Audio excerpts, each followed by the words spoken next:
제 5강이 이제 보면 한자 시를 통한 해석이거든요. 102페이지를 펴보시면 좋겠습니다.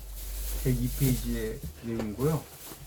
5강 한자 시를 통한 해석인데, 이제 시라는 게 이제 여기 102쪽에 보면 말씀 원자하고 절사자가 있잖아요.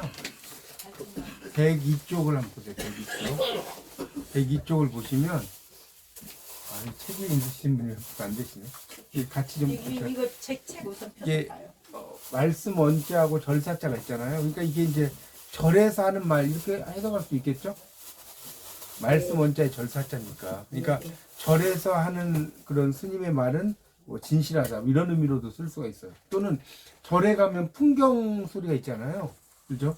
절에 가시면 여러분 이제 교회 다니시는 분들은 교회 다니도 절을 한 번씩 가긴 하시잖아요. 그러면 절에 풍경 소리가 있지 않나요? 그 풍경 소리가 일종의 리듬이에요. 풍경 소리가. 이렇게 풍경 소리가 리듬이라고 생각을 하시면 돼요.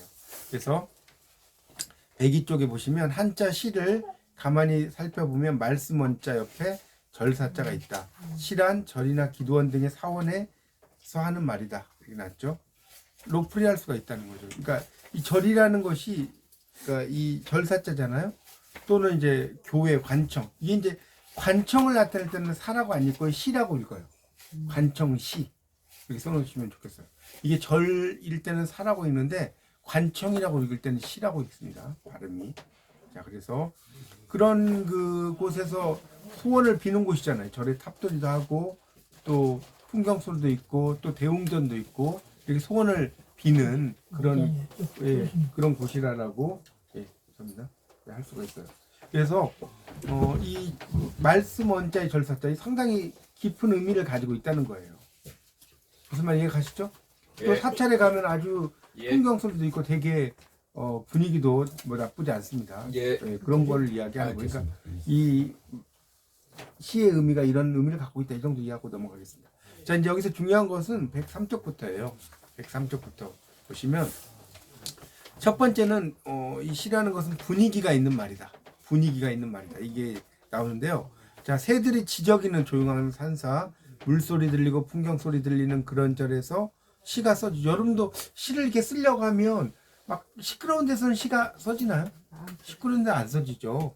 뭐 교회 안이라든가 또는 뭐 새벽에 빗소리가 있을 때 뭐 한다든가 자기만의 그런 시를 쓰시는 시간이 있는데 대개는 시가 가장 잘 써지는 게 언제냐면 저녁 그리고 빗소리가 날 때. 빗소리가 날 때 그리고 이제 그 12시 새벽 12시를 지나갈 무렵 그러니까 11시 한 반에서 12시 무렵 있지 않습니까? 그때가 시가 되게 잘 써져요. 그러니까 하루를 이렇게 건너가는 시간 있지 않습니까? 뭐 29일에서 30일로 건너간다든가 그때 시가 되게 잘 써집니다. 그렇죠? 이제 그때 이제 뭐 비가 올 때 뭐 술 한잔 마시면서 또 쓰는 사람들도 있고 근데 어쨌든 시는 좀 약간 분위기가 있을 때 잘 써지는 거예요.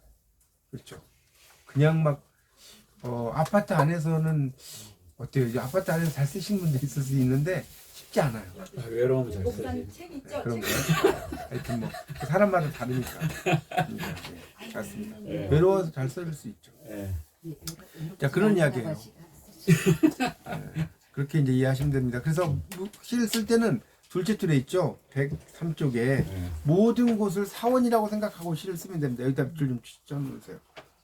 103쪽의 둘째 줄에 우리는 모든 곳을 사원으로 생각하고 시를 쓰면 됩니다. 자, 참 멋있는 말이죠. 그러니까 모든 것을 사원이라고 생각해라는 거예요. 자, 그래서 이제 그 밑에 시가 한 편이 있어요. 콩새네 집이라는 시가 한 편 있습니다. 한번 볼까요? 그 밑에 시 하나 보이시죠? 네. 1967년 영곡리 산 142번지 산자락에 콩새네 동그라미 쳐보세요. 콩새네가 이사 온 것은 화전이라도 부쳐 먹고 싶은 소망이었다. 이제 콩새네 이야기를 하겠다라는 걸 알 수가 있네요. 그래서 이제 제목은 콩새네 집이에요. 자, 봄이면 어떻습니까? 꽃무릇 뿌리를 삶아 연명하고 치기나 씹는 것이 끼니거리였던 그 집. 그 집을 이야기하는 거예요. 부녀회 장목반이 기르는 뽕나무밭 사이길을 쓰러질 듯 걸어가는 그 아이. 저 콩새같이 가느다란 다리로 낭창낭창 걸어가는 앤 네 집 아이야. 여기 이제 콩새같이 가느다란 다리로 낭창낭창 걸어가는 앤 니집 아이야. 이건 뭐냐? 뒷집 보통 이제 형수님이라든가 딴 사람의 말이겠죠. 그 어떤 사람의 이제 말을 하는 거죠. 그때부터 그 집은 콩새내로 불렸다. 아침이면 콩새들의 조잘거림을 빈솥에 앉히는 집. 자, 이제 여기서부터가 시적인 표현이에요. 자, 여기 네모를 한번 쳐볼까요? 거기 아침이면부터 그 밑에 방죽 위로 들이운 저녁 노을을 밥상으로 펼쳐지는 집 이렇게 있나요? 예. 세 줄 있어요. 이 전체를 네모를 쳐보세요. 전체를 네모 치고 별표. 전체를 네모 치고 별표 치세요. 여러분 이제 시를 쓰실 때는 이런 표현이 참 멋진 거예요. 보세요. 이 말은 결국 이걸 네 글자로 뭐라고 할까요? 네모 친 걸 네 글자로. 무슨 집 무슨 집 무슨 집 있잖아요. 네? 새 집이에요? 가난하다는 뜻이에요. 가난하다. 이걸 네 글자로는 가난하다. 아주 가난하다는 뜻이에요. 여기 보세요. 왜 가난한지 볼까요? 아침이면 콩새들의 조잘거림을 빈솥에 앉히는 집. 여러분 실제로 이 조잘거림을 어떻게 쌀도 아닌데 앉힙니까? 시는 이렇게 시적인 표현을 쓴다는 거예요. 그 다음에 또 뭡니까? 돌담불 울타리에 핀 맥꽃 웃음을 점심으로 먹는 집. 웃음을 점심으로 먹어요. 또 방주기로 들이운 저녁 노을을 밥상으로 펼치는 집. 눈물 난다. 야, 이 표현이 너무 멋지지 않습니까? 여러분 저녁 노을을 배경으로 밥만 있어봐요. 뭐 다른 거 필요 있어요? 저녁 노을이 안주지. 그렇죠? 배고프다. 그런 그런 게 있죠. 우리가 아니, 그 뭡니까? 시가 배고프다. 바닷가에서 파도 소리를 들으면 그냥 파도 소리가 안 주잖아요, 그냥. 그거 똑같은 거죠. 그래서 그런 의미로 쓴 겁니다. 그래서 하얀 얼굴로 낭창낭창 걷던 콩새는 어느 날 즐거운 방학생활 책갈피 속으로 들어가고. 자, 이런 표현도 참 있죠. 콩새가 책갈피 속으로 들어갔대요. 그래서 조낙간 그 아이는 우리들 가슴에 사는 텃새가 되었다. 이런 식으로 텃새, 콩새 이런 식으로 새를 가지고 이렇게 표현했지 않습니까? 자, 넘겨보세요. 자, 그래서 이제 이 시가 어떤 내용인지 설명이 나와요. 104쪽 넘기면, 자, 위에 인용된 시는 저의 졸시, 이 책의 저자의 졸시예요. 1967년 보릿고개 시절 배가 고파서 산으로 파고드는 화전민의 어려웠던 삶을 그린 시다. 이 중에 저기 뭐야, 70대가 좀 넘어가시면 보릿고개가 있었나요? 있었죠. 우리 때는. 아, 그러셨어요? 왜 그 그러세요? 좀 젊으신 크게 색깔인데 요 일은 넘어야 되는데. 이름도 안 넘었지만 예. 70대 예. 정도. 하여튼 70대 이상 되면 아마 저는 뭐 그런 걸 겪지는 못했는데 막 촉은 목비 해가지고 그렇죠? 들어보긴 했지 멋지게 보릿고개를. 그렇게 뭐 그런 뭐 아야 우지 마라 배 꺼질라 이 노래도 있죠. 그러니까 이 보릿고개라는 노래도 있잖아요. 정말 그런 시절을 이렇게 그 암담한. 그렇죠. 그러니까 그때 비하면 참 지금은 저는 그렇게까지는 안 겪어봤지만 네. 거기 비슷하게 겪었어요. 예 알겠습니다. 그래서 아이가 예 오늘 집에 배가 갔어요. 배가 내가 고파서 몇 살인데? 파전민들이 이제 삶을 그랬다는 거예요. 그래서 이제 콩새내가 이사를 왔다는 거죠. 포천에 콩새내 별명 그런 게 아니고 새말 부녀에서 기르는 누에 먹인 뽕나무 밭을 매던 중 부녀회원이 물었어요. 저 콩새같이 가느다란 다리로 낭창낭창 걸어가는 애는 네 집 아이야. 그 콩새같이라고 이제 썼잖아요. 실제 콩새가 아니라 그래서 이제 콩새네 집이라고 쓴 거죠.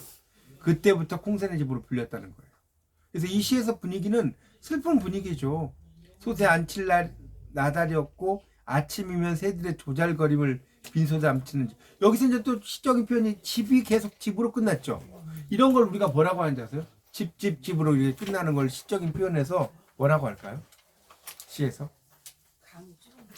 강조? 물론 이제 강조도 있지만 그걸 가군이라고 하는 거예요. 가군. 그러니까 끝부분, 첫 부분은 두운이라고 하고요. 칠판이 없어갖고 그냥 말로 좀 할게요. 다음에 제가 강의할 때는 좀 뭐 이면지를 좀 가지고 와야겠네요. 그래서 가군입니다. 가군. 밥으로 끝났죠. 그래서 이제 그런 의미로 이제 쓰는 거예요. 가군. 다리 각자. 끝 부분이 맞다. 각 알잖아요. 각선미 할 때 가군. 가군이라고 하죠. 예. 그렇죠. 그래서 이런 시에 있어서 분위기라는 것이 일관되게 나타난다는 거예요. 자, 그렇게 목사님, 이해를 하시면 박사님, 됩니다. 이런 거 하나 없어. 나도 없는데. 자, 그래서 뭐 이면지 하나만 좀 주실 제가 좀 쓰면서 설명을 해야 되는데. 그래서 여기다 쓰면 보이시겠죠? 네, 네. 그래서 한 번에 이렇게 슬쩍 네. 들어주시면 돼요. 그러니까 아까 지금 말씀드린 게 다리가 가군이에요, 가군. 네. 이렇게 쓰면서 할게요. 근데 이제 가군인데, 그래서 이 시는 그러면 콩센의 집은, 자, 여기는 책에는 안 나오는데, 이런 시를 우리가 이제 조금 유식한 말로 뭐라고 하냐면, 세 글자로 뭐라고 하는지 아세요? 이 시를 세 글자로. 세 글자로. 이런 시를 우리가 이제 뭐라고 하냐면, 아마 잘 모르실 거예요. 좀 어려운 말라서. 쓰고 올려드릴게요.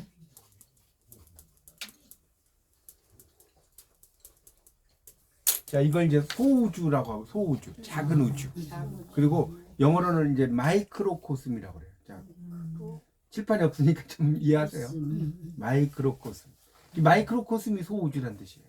그러니까 마이크로코스미라고 하는 건 뭐냐면, 자, 이걸 좀 설명을 드릴게요. 여러분 이제 마이크로코스미를 알아두시면 좋아요. 뭐냐면, 자, 여러분, 우리들의 일그러진 영웅이라고 하는 이문열의 소설을 아시죠? 네. 엄석대가 나오는 이야기인데, 엄석대가 이제 반장인데 거의 독재자처럼 행동을 하죠. 엄석대가 반장 이야기 나오는, 안장을 찼어. 그러니까 완장을 차서 가지고 아주 각고를 하는 거야. 독재자로 행동을 하는데, 결국은 그 엄석대는 독재 정치를 비유한 거예요. 그러니까 그걸 직접적으로 쓰면 검열에도 걸리니까 그 학교라는 공간을 가지고 표현한 거거든요. 이 여기까지 이해가요? 네. 우리들의 일그러진 영웅이 학교 이야기를 하려고 이문열이 한 게 아니에요. 맞죠? 네. 현대의 어떤 그 독재 비야. 시대의 정치판을 이야기한 거라고 이해하시면 돼요. 자, 이해가죠? 그러니까 이것도 마찬가지라는 거죠. 콩센의 집 하나 이야기하려고 하는 게 아니라 그 당시에 우리의 어떤 가난한 실정을, 그렇죠? 가난한 실정을 콩센애로 대표해서 이야기를 한 거라고. 자, 그래서 이걸 우리가 뭐라고 하냐면, 그렇죠. 뭐 운유라고 할 수 있고, 마이크로코스미라고 한다. 자, 이걸 우리말로 뭐라고 한다? 소우주라고 한다. 자, 꼭 알아서 여러분 이 표현은 상당히 멋있는 표현이에요. 멋있는 마이크로코스미, 소우주. 마이크로코스. 예, 그렇죠. 마이크로코스입니다. 소우주. 그래서 이제 우리가 대우주가 있고 소우주가 있어요. 그러니까 우리가 우주에는 대우주가 있고 소우주가 있다고. 네. 보여드릴게요. 대우주, 소우주. 대우주, 소우주가 있는데 이 대우주는 매크로코스미라고 그래요. 매크로. 마이크로코스. 네, 매크로코스미. 마이크로. 여러분 이제 이게 좀 나온 김에 좀 설명해 드릴게요. 매크로코스미는 뭐냐면 자, 여러분 우리가 주로 이제 옛날에 보면 하늘에서 막 내려와 가지고 인간 세상의 사람하고 결혼하고 이런 얘기가 많죠. 네. 그 해모수가 막 내려와 가지고 유아 부인 사이에서 뭡니까 주몽을 낳고 이런 거 있잖아요. 네. 그리고 또 뭡니까 한웅이 내려와 가지고 웅녀와 사이에서 단군을 낳고 있지 않았습니까? 천상계의 남자와 지상계의 여자가 만나는 이야기잖아요. 그런 것들이 일종의 대우주를 이야기해요. 우리가 이제 구비문학에서 이야기할 때 대우주고, 이 소우주는 여러분이 제주도 가보시면 여러분 백록담 이런 데만 많이 가시잖아요. 근데 삼성열 가보셨어요? 제주도에서 삼성열 가보신 분? 생각이 안 네. 나네. 네. 안 나. 이게 뭔 뜻이? 삼성열이 뭐예요? 세 명. 세 부족. 이 성씨. 고시 또 뭐지 무슨 씨. 양씨 예, 그렇죠. 잘하시네. 제가 이야기하려고 그랬는데. 그러니까 이 삼성열 할 때 이 성자가 이 성씨 할 때 성자 있죠? 그 본성할 때 성이 아니라 세 부족이 이 세 부족들이 이 땅 속에서 올라왔다는 거예요. 거기 삼성열에 가보면 이렇게 땅이 이렇게 파인 게 구멍이 세 개가 있어 실제로. 그렇다고. 삼성열. 제주도를 가시면 여러분 이제 이런 시를 공부하시고 이러면 백록담, 여미지 이런 데는 많이 가요. 우도 뭐 이런 데는 많이 가시는데 그런 데는 안 가시더라고요. 삼성열을 가셔야 돼요. 가서 보면 실제로 그런 게 있거든요. 그런 것도 일종의 뭐다? 소우주다. 그래서 이거 가지고도 할 얘기가 되게 많습니다. 소우주만 가지고도. 자, 그래서 다시 책을 보세요. 그래서 이제 콩세네를 통해서 우리 어떤 가난의 내용 이런 걸 이야기했다라고 보시면 돼요. 자, 그 다음에 이제 송호김의 문 밖의 여자라는 시가 있어요. 있죠? 한번 볼까요? 시. 고요한 날에 비가 내리면 난 문 밖의 여자이고 싶다. 잡다한 일상들 모두 잊고 조용히 빗길을 걸어가고 싶다. 여기 보면 끝에 싶다 싶다 싶다로 계속 끝나죠. 네. 이런 게 뭐라고요? 가군. 가군이인지 이제 아시겠죠? 손잡이가 긴 우산을 펼쳐들고 젖은 옷자락을 벌럭이며 나 먼 곳으로 떠나고 싶다. 또 싶다가 또 있네요. 다시 못 올 날들이여 반짝이던 눈동자의 안녕 너에게 이별을 고한다. 다소 위안이 되었노라고. 내 너에게 필요치 않은 말도 하리라. 비가 내리는 날이면 난 문 밖의 여자가 된다. 오랜 시간 동안 난 자유로운 문 밖의 여자이고 싶었다. 여기 보세요. 계속 싶다 싶다로 갔다가 지금 105쪽에 제일 마지막에 그 부분이 싶었다로 끝났죠. 그러니까 이 싶었다는 과거예요. 그러니까 지금 여기 보시면 이 시의 구조는 싶다 싶다 싶다로 계속 가다가 문장의 제일 끝날 때 싶었다로 돼요. 과거. 완성. 그렇죠. 과거를 나타내잖아요. 나는 이런 문 밖의 여자가 자유로운 문 밖의 여자이고 싶었다. 라고 이야기하면서 내용이 끝나는 거죠. 이해가십니까? 그래서 송호김의 문 밖의 여자. 그러니까 이게 이제 시라는 것은 이제 여기는 여류 시인이 이렇게 어떤 이 여자의 이야기를 쓸 수도 있고요. 또 남자들이 여자 이야기를 쓸 수 있는 거예요. 꼭 뭐 그 여자만 여자 이야기를 쓰는 게 아니에요. 이럴 때 만약에 김소월이 시를 썼는데 여자의 내용으로 쓴 거죠. 시적인 화자가 여자잖아요. 그런 건 뭐라고 그랬다고 그랬죠? 그런 거를 다 들었는데 이러고. 그런 걸 페르소나라고 하죠. 페르소나. 그 칼 융이안에 써놓으세요. 페르소나. 그러고 뭐라고요? 가면. 페르소나가 시적 화자. 시적 화자라고도 하고요. 가면이라고 해요. 여자들 화자. 화장하는 것도 가면. 그렇죠. 시적 화자 가면. 그래서 남자들이 더 여자들이 더 잘 써요. 여러분 정철이라는 그 가사를 쓴 사람 아시죠? 네. 조선시대. 이 정철의 그 삼인곡이라든가 송민곡 읽어보면 이 사람이 남자가 쓴 게 맞나? 꼭 여자가. 예. 뭐 정말 잘 써요. 뭐 예를 들어서 연집은 있지만 누구를 위해 바를 것인가 이런 것도 나와요. 남자가 쓰는데. 그리고 내가 어떤 임을 너무 사랑하는데 그 임이 나를 좋아하지 않으니까 차라리 내가 범나비가 돼가지고 그 나무에 앉아있다가 나무에 앉았다가 나무의 향을 묻혀서 내가 님의 옷에 앉고 싶다. 근데 님은 나인 줄 모르지만 나는 님인 줄 알 것이다. 뭐 이런 걸 써요. 이 남자가 그렇게 쓰기가 쉽지 않잖아요. 그 감수성이. 옛날 그 사람들 보면 임금을 여인화 해가지고. 그러니까 맞아요. 혹시 그러니까 동성애 아니에요? 아니야. 그건 아니고. 정철이 저기 갔다가. 근데 그거를 이제 왜냐면 이것도 검열피한 거죠. 왜냐면 직접적으로 저는 잘못한 게 없습니다 이러면 안 되잖아요. 그러니까 그걸 돌려가지고 여인의 그 뭡니까 시적인 화자 여인으로 하면 인정을 해주잖아요. 그렇죠? 예, 그렇잖아요. 그런 것이죠. 유배 가가지고 쓰는 거죠. 예. 자, 그래서 여기 이제 보시면 이 시는 105쪽 시인의 내면 상태를 표현할 수 있고 말하자면 분위기를 묘사했다는 거예요. 문 밖의 여자. 난 어떤 여자냐? 그거는 지금 여기서 문이란 집을 의미하잖아요. 집이란 안정 화목을 상징하지만 신여성 전문 직업인 예술가와는 상반된 말이기도 하다는 거예요. 그래서 문 밖의 여자는 뭐예요? 집 나온 여자냐? 방황한 여자가 아니다. 뭐라고 넣었어요? 거기다 밑줄 쳐놓으세요. 문 밖의 여자는 뭐냐? 기존의 나를 보다 새로운 환경에 놓고 싶은 여자예요. 그게 문 밖의 여자예요. 이걸 그러니까 더 쉽게 말하면 뭐예요? 이걸 세 글자로 뭐라고 할까요? 세 글자로. 신여성. 그렇죠. 신여성. 이걸 신여성이라고 하는 거예요. 나혜석 같은 화가이면서 시인인 나혜석도 되게 신여성이었죠. 네. 그렇게 생각하시면 돼요. 그래서 늘 문 밖의 여자가 되고 싶은 건 아니다. 비가 내리는 고요한 날에만 문 밖의 여자가 되고 싶은 것이다. 평생 화해 농사를 지어온 송호김 시인은 맑은 날이면 일에 충실하고 비가 내리는 날에만 잡다한 일을 잊고 조용히 빗길을 걸어가고 싶은 것이다. 비가 내리면 어때요? 여러분도 그렇지 않습니까? 비가 오면 영화를 보고 카페에 가고 또 커피를 마시고 이런 경우가 많죠. 비가 올 때 또 이게 이 커피 마시는 게 정말 운치가 되게 있습니다. 비가 오면 되게 운치 있는 그런 그거라고 볼 수가 있죠. 그래서 이 카페에 앉아서 시를 쓰고 뭐 이런 것들이 여러분 사색에 잠기고 이런 것들이 이제 비가 올 때 여러분이 그 하는 일이죠. 그렇죠. 우리가 비가 오면 그 전을 붙이는 게 이 빗소리하고 전 붙이는 소리가 똑같이 들린다고 하잖아요. 지지지 소리가. 그래서 이 전이 맛있는 거예요. 비가 올 때. 예. 전이 맛있으면 또 막걸리가 땡기고 이렇게 되는 거죠. 또 막걸리가 땡기면 시가 땡기고 그런 거 아니겠어요? 그래서 하여튼 그래서 이제 그런 욕망이라는 거예요. 손잡이가 긴 우산은 다른 세상을 향한 욕망의 표출이다.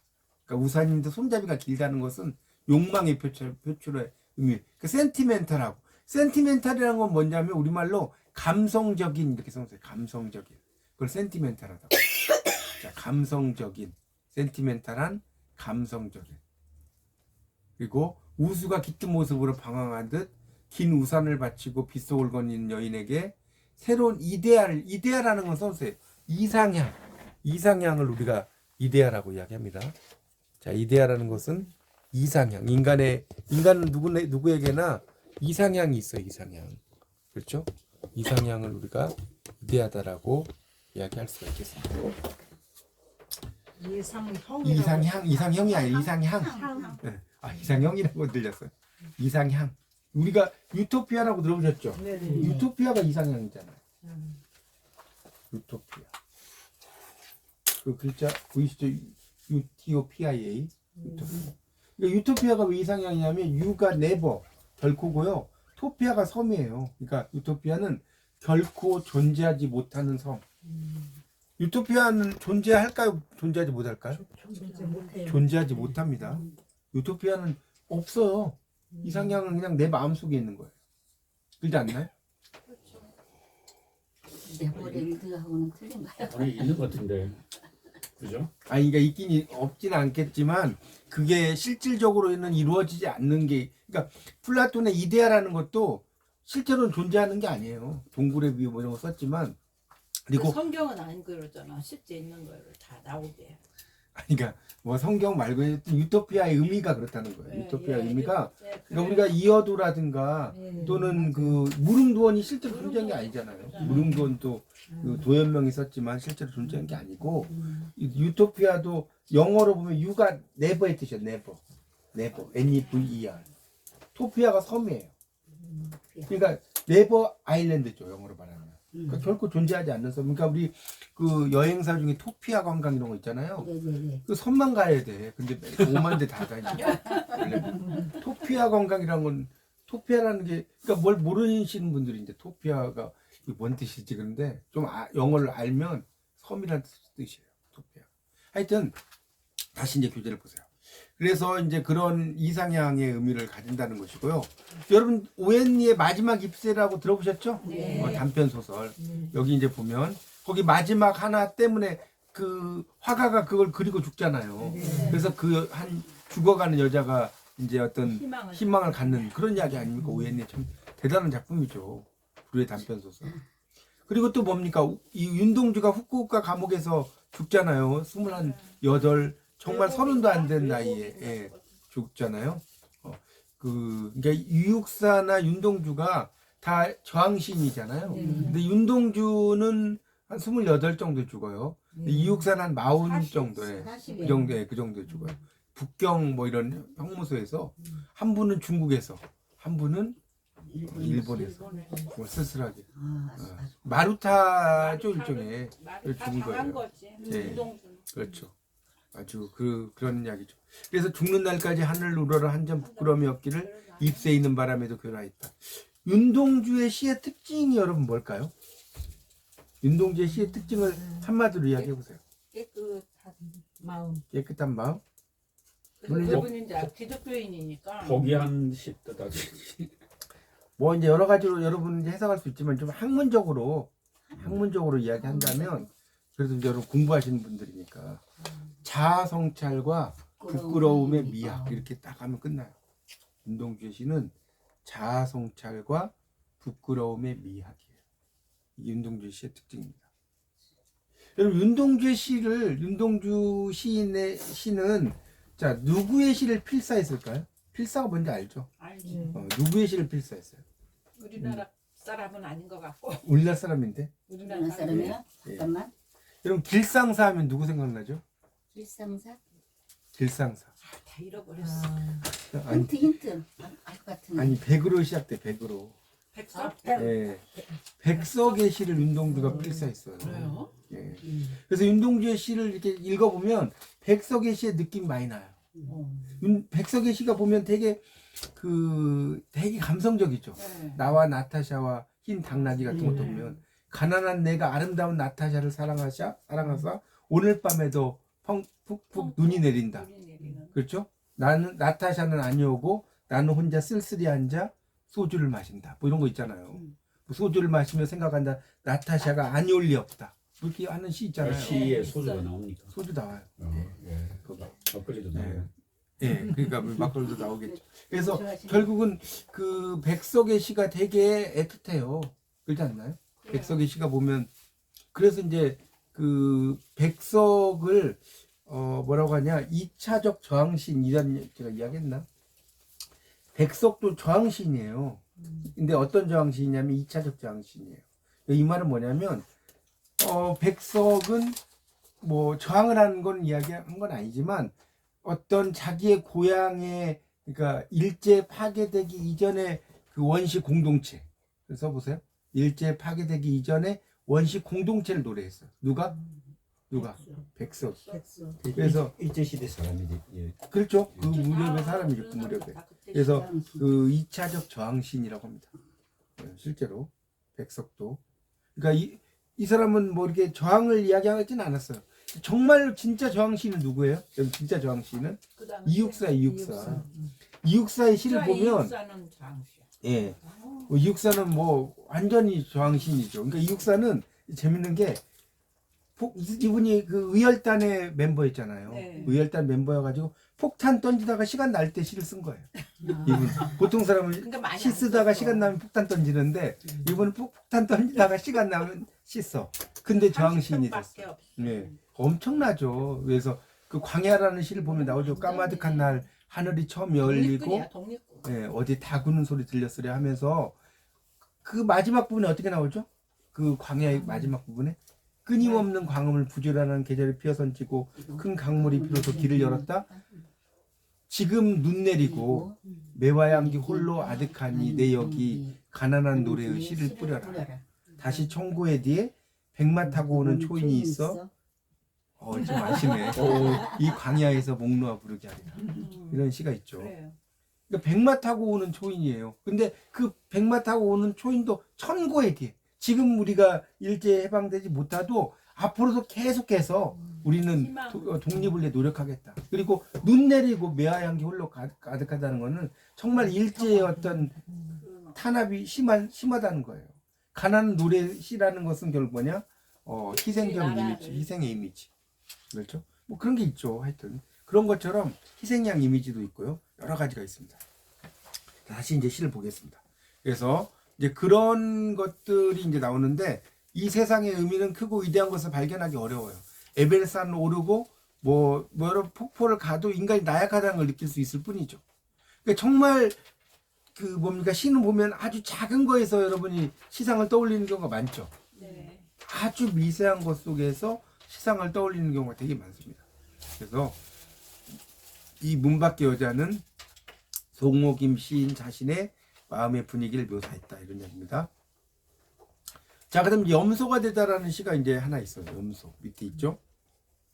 볼까요?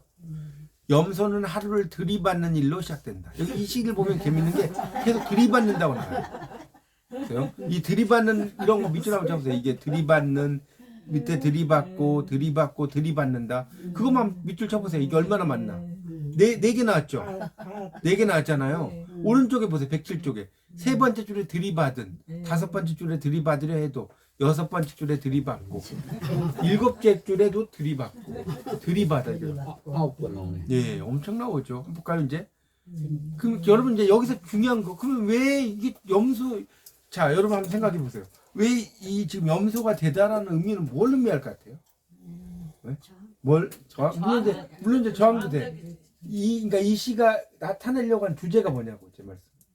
저항도 있지. 그 일제 사람들이 들이박는 그런 일제 근데 여기서는 일제까지는 아니라도 사람은 뿔이 좀 있어야 한다. 이걸 이야기한 거예요. 사람은 뿔이 좀 있어야 한다. 뿔이 있어야 들이받죠. 근데 우리는 뭐 뿔 없어도 막 들이받죠. 사람들은. 그러지 않나요? 여러분도 막 화나 누가 막 나를 막 짜증나게 해. 열받게. 그럼 들이받아요. 가만히 있어. 들이박죠. 그러니까 이게 그걸 이야기한다고. 실제로 뿔이 뭐 없다고 해서 들이받지 못하는 건 아니잖아요. 그렇지 않나요? 마음적으로 들이받는. 그래서 이제 보세요. 염소는 하루를 들이받는 일로 소일한다. 구름을 들이받고 잠자리를 들이받고 심심한 오후를 그러니까 이런 게 시적인 표현인 거예요. 네, 심심한 오후를 들이받는다. 멋있어 멋있어. 구름을 들이받는 것도 좀 말도 안 되죠. 실질적으로 어떻게 이런 구름을 무슨 손오공입니까? 그밖에 잠자리를 들이받고. 우리는 구름은 너무너무 좋다고 표현하는. 그러니까 이런 게 이제 시적인 거예요. 그리고는 혼자 매매 웃는다. 자기가 들이받은 코스모스와 개망초는 고개를 저으며 더 크게 웃는다. 자, 이런 것도 화리법이잖아요. 그럼 코스모스와 개망초가 어떻게 웃습니까? 아무리 들이받으려 해도 바치는 것이 없는 염소 앞에서 환경을 들이받고 직장을 들이받고 스스로를 들이받아 제풀에 지치며 마음의 상처를 냈던 지난 시절을 생각한다. 받는다는 것은 준다는 것. 아무런 대가 없이 구름과 들꽃과 바람과 순수를 끊임없이 보내온 데 대한 감사함에 나는 염소가 된다. 이제 끝에는 매 이런 말을 집어넣으면 더 좋겠죠. 염소가 된다는 거예요. 그래서 이제 결국 사람은 뿔이 좀 있어야 한다. 이 말은 다시 말하면 뭐예요? 사람은 들이받을 줄 알아야 된다. 좀 성질을 가져라 이거. 그렇죠. 그런 의미로도 볼 수가 너무 있겠죠. 당하지 말라. 그런 의미로 일본 놈들한테 당하지 말라. 이해하시면 될 것 같습니다. 네, 밑에 있는 시는 좀 건너뛰고요. 성차라는 말로 이제 가겠습니다. 109쪽. 자, 이제 이 성차라는 말 지금 자 다시 정리해 볼게요. 자, 시라는 건 무슨 말이었죠? 잊어버리셨죠? 말씀 없는 절사인데 분위기 있는 말. 분위기 있는 말. 103쪽에 있었잖아요. 그렇죠? 시는 뭐다? 분위기 있는 말. 분위기 자, 있는 두 번째는 뭐다? 성찰하는 말이라.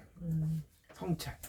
그래서 수도원에 들어가는 것은 수양을 위한 거다. 평생 스님이나 비구니로 사는 것도 신부나 수녀로 사는 것도 수양하는 거죠. 그렇죠? 그런 걸 이야기한다는 거예요. 그래서 그런 것들이 이제 상당히 중요하다는 내용을 가지고 설명을 하고 있습니다.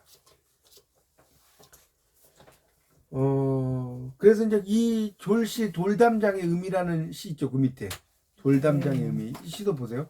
작은 돌 모난 돌로 엉성한 담장을 쌓아놓고 시인이다 교수다 위선했습니다. 제 구멍이 숭숭 뚫린지도 모르고 남의 바람을 막아주는 척했습니다. 스스로 모나서 상처 주는 줄 모르고 남의 상처를 치유하러 들었습니다. 모난 주제에 예쁜 호박 하나 올리려 했습니다. 붉은 장미 넝쿨을 얹어보려 했습니다. 아래에다 꽃을 심어 치장하려 했습니다. 제 숭을 담장이 넝쿨로 가리려 했습니다. 담장이 있어야 꽃이 피는 것이 아니듯 담장으로 지킬 수 있는 것 또한 아무것도 없기에 이제 아는 사람들과의 사이에 쌓았던 견고한 마음의 담장을 풉니다. 이런 이야기죠. 그러니까 결국은 처음에는 담장을 이야기했지만 결국 마지막에 뭐라고 나왔어요? 마음의 담장이라고 그랬죠? 마음의 담장. 그러니까 마음의 담장 이런 걸 이제 우리가 시에서는 은유법이라고 하는 거예요. 마음 이꼬르 담장이죠. 맞나요? 네. 마음 이꼬르 담장이기 때문에 이런 게 이제 은유법이죠. 담장. 우리가 담장이 실제로 보이는 담장도 있지만 내가 내 마음의 담장을 쌓아놓고 딴 사람들과 대화를 막아버리는 경우가 있지 않습니까? 그런 이야기입니다. 마음의 선. 자, 넘겨보세요. 예. 뭐 그런 것도 되죠. 자, 110조. 이 시는 제가 누구를 가르치고 있다가 반성하는 마음이 들어 쓴 시라는 거예요. 돌담장 같은 역할을 하는 것처럼 느꼈지만 내 몸에 구멍이 숭숭 난 사람이었다. 그래서 자기를 반성하는. 그러니까 이런 시를 우리가 무슨 시라고 하느냐? 무슨 시라고 하겠어요? 제가 아까 이야기했죠. 성찰. 네, 그러니까 성찰시라고 하는 거예요. 써놓으세요. 이런 시를 성찰시라고 합니다. 자, 볼까요? 110쪽. 가라 박살이 나도 좋을 청춘이요. 고령의 이 책을 쓰신 분의 시비가 실제로 이제 되어서 써 있대요. 박살이 나도 좋을 청춘이요. 이게 20살에 쓰셨대요. 이 시를. 보세요. 박살이 나도 좋을 청춘이요. 몰려오는 먹구름에 대하여 무게를 안고 미동도 않는 바위처럼 우직함에 내 어깨에 세상에 멍에를 메고 커피 한 잔 곁들이며 고뇌를 풀고 보라 내 할 일이 저기 무던히 더 많으나 한겨울의 시련도 불타는 입김으로 녹이고 너와 나 서로의 가슴을 부비며 성난 파도 뒤엔 끝없는 바다가 있나니 바위가 모래처럼 부서져도 모래엔 할 일이 있나니라. 상당히 잘 썼죠? 밑에 제가 말씀드린 게 나오죠. 20살 때 쓴 시래요. 20살 때 이런 시 쓰기가 그렇게 쉽진 않잖아요. 그래서 이제 그 국망몽 중줄기의 도성국에 넘어서 이제 야영을 떠났대요. 경기도에. 그런데 가고 한 번뿐인 인생이니 박살나도 좋다. 그렇게 살아보겠다. 그래서 이 시는 중앙일보사 운영하는 랜덤하우스라는 대형 출판사에서 정호성 시인 유명하잖아요. 네. 신달자 뭐 이분도 수필로 유명하죠. 안도연 뭐 이 시인도 유명하고 김용택 다 쟁쟁한 시인들잖아요. 수십 명과 함께 20살의 인생이 있다는 공동 시집을 냈는데 거기에 실려 있는 시집이라는 거예요. 시라는 거예요. 자, 그다음에 이제 또 단추라는 시가 또 이제 거기에 실려도 있다고 합니다. 자, 그다음에 나오는 게 해는이라는 시예요. 이 시는 여러분 이제 재밌는 게 뭐냐면 보세요. 해는 연기 없이 타는 줄 아니 이렇게 물어보죠. 의문문이죠. 의문문이잖아요. 근데 시에서는 이렇게 느낌표를 여러분 찍으면 될까 안 될까요? 이게 안 됩니다. 이렇게 느낌표를 찍으면 이건 이제 물론 동시에서 느낌표를 찍을 수 있지만 시에서는 느낌표를 찍는 게 아니에요. 물음표도 그래 그런 것도 물음표, 느낌표 이런 걸 안 찍는 거예요. 그런 문장 그 표시를 안 하죠. 어차피 여러분 아시다시피 시는 미완성이기 때문에 끝에도 마침표를 원래 안 찍는 게 맞는 거예요. 시는 계속해서 퇴고할 수 있잖아요. 자 볼까요? 자 그러니까 해는 왜 연기 없이 타는 줄 아니? 이렇게 물어봤죠. 그러니까 묻고 대답하는 뭐 이런 식이죠. 낮 동안에 그을린 하늘은 까만 밤이 되고 낮 동안 그을린 하늘이 까만 밤이 된다는 거예요.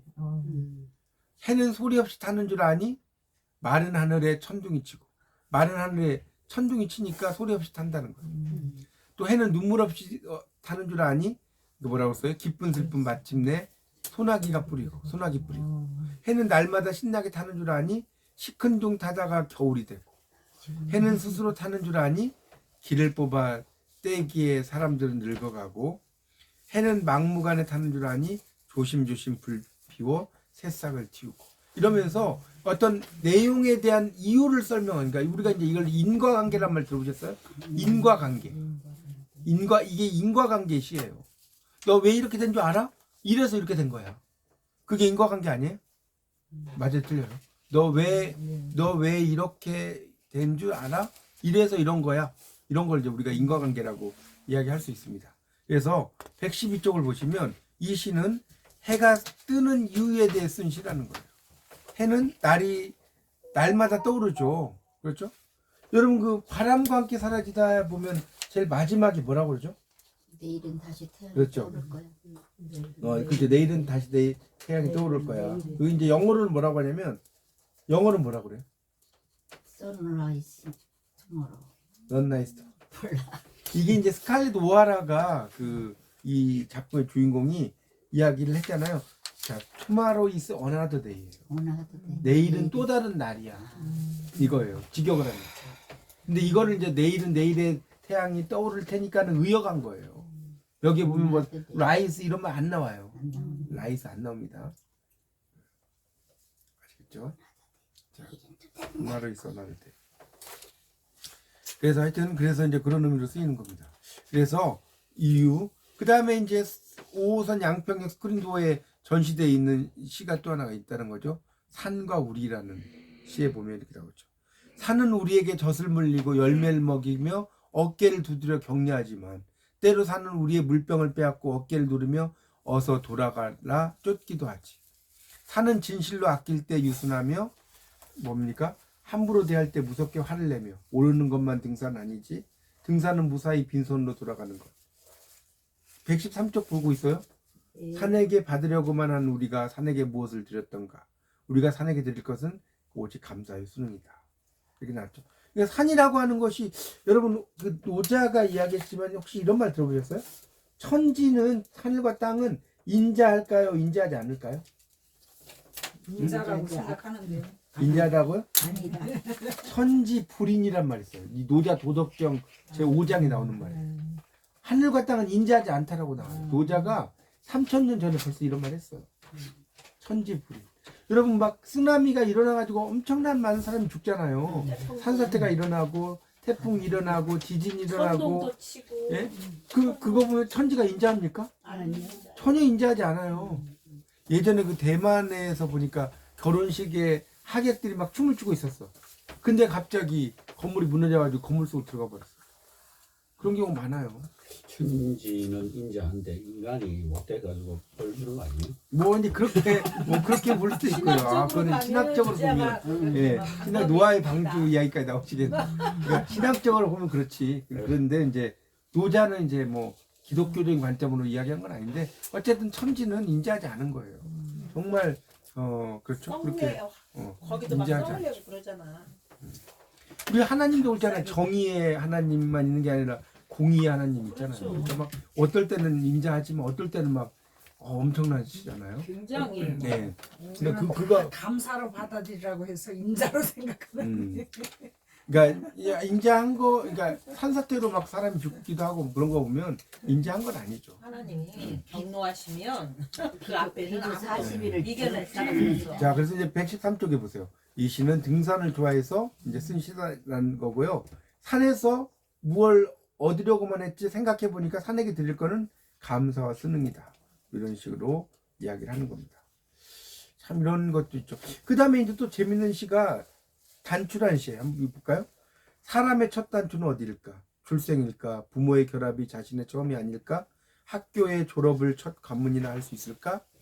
첫 직장일까? 본인의 결혼일까? 인생의 첫 단추는 내가 가고자 하는 길을 처음 시작한 날이 아닐까?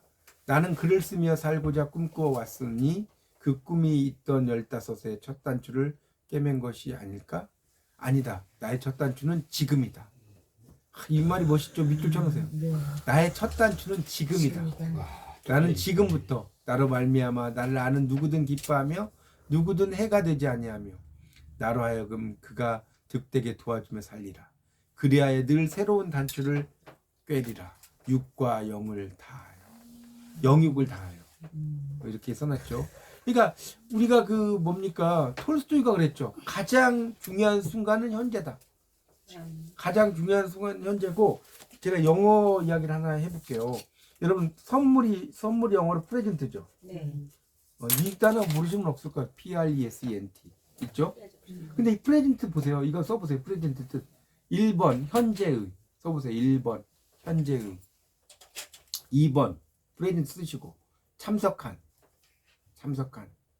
3번 선물 4번 이게 이제 주다라고 할 때는 프레젠트가 아니라 프리젠트라고 그래요. 프리젠트.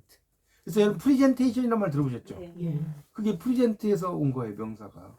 프리젠트 주다. 자 그러면 선물 현재 참석한 선물 주다. 자 이 네 개가 연결이 될까 안 될까요? 이게 하나 없어. 현재의 참석한 선물 주다. 현재의 참석한 선물 주다잖아요. 주다. 네. 그러니까 여러분 현재 여기에 참석을 하셨죠. 그러면 여러분이 이렇게 공부하면서 시적인 어떤 그 선물을 이렇게 제가 드리고 있잖아요. 네. 말 돼야 안 돼? 주다. 말 되죠? 네.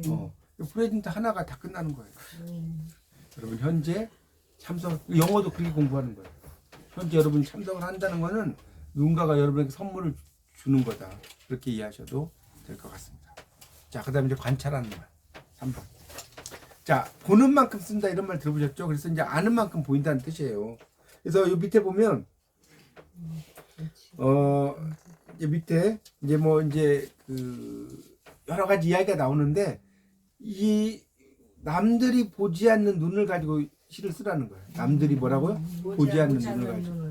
그래서 이제 밑에 구에는 여러분 읽어보시고 자 한번 볼까요? 감자는 눈으로 아이를 낳는다. 자 이거 표현이 멋지지 않아요? 감자가 눈으로 아이를 낳는다. 밑줄 쳐놓으세요. 이런 게 이제 시적인 거예요. 우묵한 눈으로 어두운 땅속 세상을 보았다가 무르고 기름진 땅을 골라 아이를 낳는다.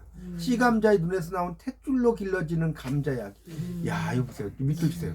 탯줄로 길러지는 감자 이런 게 시적인 거라니까. 시감자는 두 토막 세 토막 잘려진 몸으로 본분을 잊지 않고 한 번도 나가보지 않은 세상으로 새싹을 밀어 올린다. 무서운 세상에 나와 그 여린 입으로 햇볕을 모으고 바람을 끌어들여 제 숨을 나눠주며 어린 감자를 길러낸다. 그리고 마침내 제 몸보다 큰 감자를 길러냈을 때, 제 눈보다 많은 감자를 길러냈을 때 감자 싹은 시들고 감자는 땅속에서 일가를 이룬다. 자식이 눈에 밟혀 못 먹겠다거나 눈에 넣어도 시지 않다던 우리네 엄마가 그윽한 눈으로 우리를 길른다. 그래서 여기 보세요. 실제로 눈으로 애를 낳는 것 같아요. 여기 밑에 그림 보이시죠? 이런 감자 보셨죠? 이렇게 쌌는데 이렇게 나온 거 그걸 이야기한 거예요. 그래서 이제 감자의 눈은 여러분 아시죠? 감자는 이렇게 해서 밑에다가 넣는 거죠. 그러면 이제 밑에서 막 이제 이 씨앗이 나는 거예요. 하여튼 그래서 그 새싹을 난 거를 떠다가 감자. 예, 그렇죠, 맞아요. 그걸 이제 잘라가지고 반 잘라가지고 반 잘라서 맞아요. 반 잘라서 하는 거죠. 그런 이야기라는 거예요. 그래서 차 빼달래요? 예, 그럼 일로 나가셔요. 이런 차 내용으로 빼달래요. 이해를 차 좀 빼달래요. 하시면 되겠습니다. 예, 밑에로 들어올 수가 없잖아요. 그럼 차 빼달래요. 나갈 수 있어요. 다음에는요 칠판 살게요. 교수님 저쪽으로 이사를 하면 칠판 살. 지금 또 이사를 또 가야 되는 아니 거예요? 아니 저기 이쪽으로 어디 이사를 가는 거예요? 이 건물. 아니 바로 옆에 있어요. 아니 뭐 이렇게라도 뭐좀 사무실. 하여튼 그래서 아니 뭐 칠판 없어도 이렇게 쓰면서 보면 되니까 오늘은. 자, 그래서 이제 밑에 있는 거는 뭐 시간 관계상 여러분 읽어보시고요. 오른쪽을 좀 보겠습니다. 117쪽. 117쪽입니다. 자, 그래서 그러니까 결국은 이 감자라는 게 이제 요지가 뭐냐면 이 시의 요지는 감자를 통해서 어머니의 어떤 그 자식을 키워주는 어머니의 자식을 키워주는 그런 고마움 이런 걸 이야기하는 거예요. 어머니 자기를 희생하면서 그렇죠. 어머니들이 정말 저는 대단하다고 봐요. 10개월 동안 그렇죠. 아이를 이렇게 키워주는 거잖아요. 자기 몸속에서. 이 보통 사람 그래서 우리 그 남자들이 엄마처럼 이렇게 태아 이렇게 그런 모형을 해가지고 이렇게 실제로 해봤대요. 하루도 못 있겠더라. 하루도 그렇게 한다는 게 그 똑같은 이렇게 이제 형태를 만들어 가지고 실제로 그 나오더라고요. 대단한 거죠. 하여튼 117쪽이 이제 그런 이야기예요. 엄마들이 자신의 뭐 그 영양분을 내주는 거잖아요. 키우면 그런 모습을 이 감자하고 연결시켰다는 거예요. 그러니까 이 시는 감자만 이야기하는 게 아니라 감자를 통해서 어머니의 사랑을 노래한 시다. 그런 이야기입니다. 이게 지금 내용이 많아서 제가 여기는 이 정도로만 해야 돼요. 자, 그리고 그렇게 좀 정리를 좀 하시면 좋을 것 같습니다. 자, 그 다음에 그래서 입구에 앉으세요. 날라가시. 아니 이쪽으로 앉으시. 아니 딴 데 자리가 없네. 교수님 순환 시대는.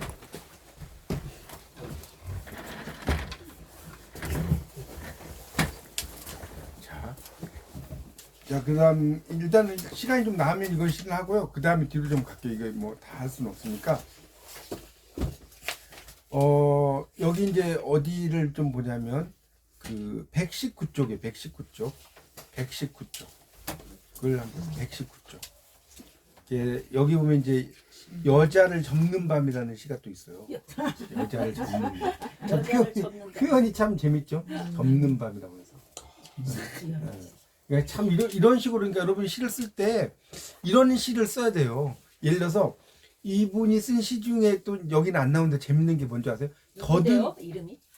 여기 김순진 시. 그분이 쓰신 예. 거예요? 이분이 쓴 시집 중에 써놓으세요. 더듬이 주식회사라는 게 있어요. 더듬이 주식회사. 이 더듬이 주식회사가 뭐냐면요. 여러분 그 지하철 이렇게 타고 보면 막 맹인 흉내 막 내잖아요. 예. 그 사람들 다 가짜라는 가짜맹이. 그래서 막 더듬이 이렇게 지하철하고 이렇게 막 가잖아요. 노래 틀어놓고. 근데 이제 거기 뒤에 가서 막 돈 대고 있어. 저 끝에 가가지고는. 이게 선글라스 같은 거 끼고 막 요즘에는 이제 별로 없는데 옛날에는. 이해 가십니까? 네. 이제 그런 걸 더듬이 주식회사라고 한 거예요. 표현이 대단하지 않습니까? 우리는 그러니까 그렇게 하는 줄 몰랐네. 그 사람도. 다 뒤에 가서 막 이러고 있어요. 그러니까 멀쩡한 예, 사람이. 예. 전철에 들어가는 맥이 진짜야? 모두 가짜다. 이런 생각을 하기가 쉽지 않잖아요. 우린 다 진짜로 봤네. 그러니까 하여튼 근데 시 제목도 더듬이 주식회사라고 그러니까. 쓰기가 쉽지 않지 않습니까? 이런 걸 말하는 거예요, 제 말씀. 자, 그래서 이제 119쪽을 보면 이게 이제 이연분의 여자를 접는 밤이라는 시인데 약간 여성의 문제를 이렇게 다루는 시예요.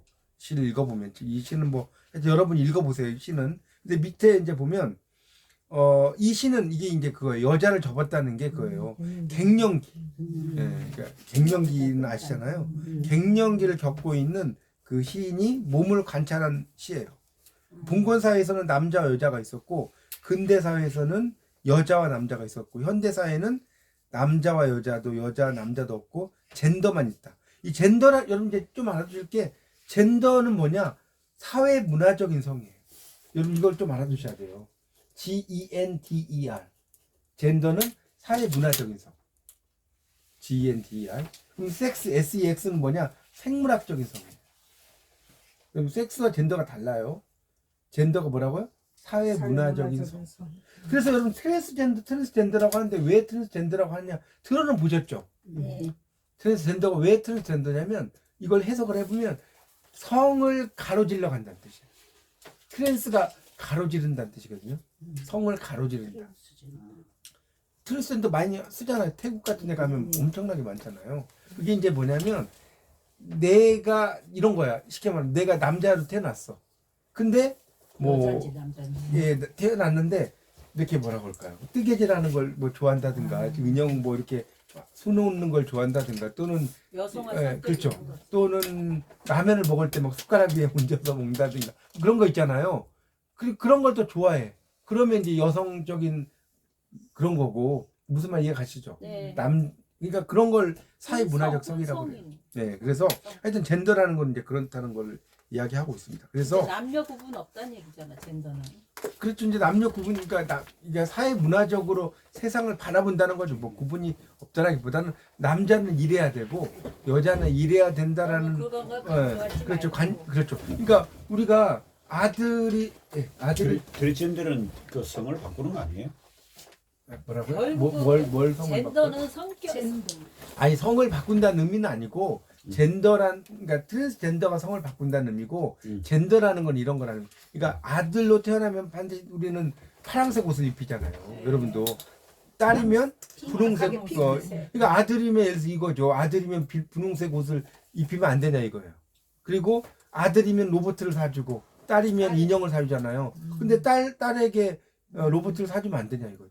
그러니까 사회가 여자는 이래야 되고 남자는 이래야 된다는 너무 어떤 각인하지 틀이 있다는 말라는 거죠. 뜻이잖아요. 예. 그죠? 그러니까 그런 것이 젠더라는 거죠. 근데 이제 사회 문화적 성이라는 게. 사회 문화적 성을 그게 현실화가 될까 그게 아니, 걱정이죠. 뭐 이해 안 가시나요? 아니 그러니까 사회 이해하는데 문화적으로 우리 손자 손녀한테 내가 그렇게 안에서 선물 사주면 본인이 인형 좋아하고 본인이 로봇 좋아하는데 남녀를 구별해서가 아니라 그런 말을 억지로 하는 것도 많지 않고 남자는 남자답게 여자답게 하는 게 맞아요. 그게 원래 성경적이지. 이게 정확하게 하는 게 분리를. 아니 그러니까 그러긴 한데 이제 사회적인 이제 근데 여성도 약간 남성적인 스타일의 또 사람도 있고 있기는 있는데 그런 경우가 있으니까 하여튼 뭐 이제 그 그게 이야기가 나가면 중요한 안 돼. 그 이야기가 중요한 건 아니까 이게 옆으로 넘어가니까. 색깔까지 구분돼 있잖아.